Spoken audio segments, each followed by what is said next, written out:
எனக்கு ட்ரேடிங்ல தான் இந்த விஷயம் புரியவே மாட்டேங்குது.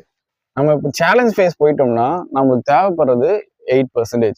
1:3ல நம்மளுக்கு 3 ட்ரேட் வேணும். It's means 9%. ஃபேஸ் 2ல 2 ட்ரேடு. ஃபேஸ் 2ல வந்து 5% பண்ணும். 2 ட்ரேட் எடுத்தா 6%.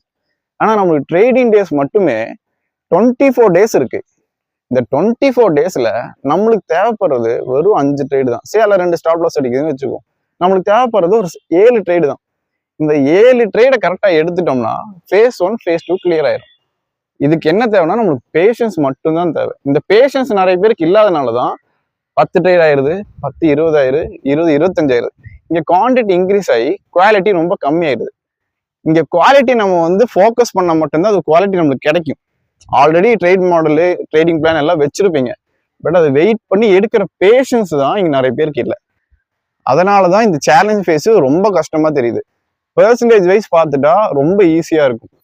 இன்கேஸ் உங்க ஃப்ரெண்ட் யாராவது டெய்லியுமே ட்ரேட் பண்ணுவாங்க அப்படின்னா கண்டிப்பா நீங்க இந்த வீடியோ ஷேர் பண்ணுவீங்க, யூஸ்ஃபுல்லா இருக்கும். ஸோ இந்த பேஷன்ஸ் எப்படி டெவலப் பண்ணலாங்கிறது நான் நெக்ஸ்ட் வீடியோவில் சொல்றேன். சின்ன சின்ன விஷயத்த வந்து மாற்றணும், சின்ன சின்ன விஷயத்த வந்து சாக்ரிஃபைஸ் பண்ற மாதிரி இருக்கும். அது ஓகே அப்படின்னா என்னை ஃபாலோ பண்ணிட்டு வெயிட் பண்ணுங்க. நான் நெக்ஸ்ட் வீடியோவில் மீட் பண்றேன். பை.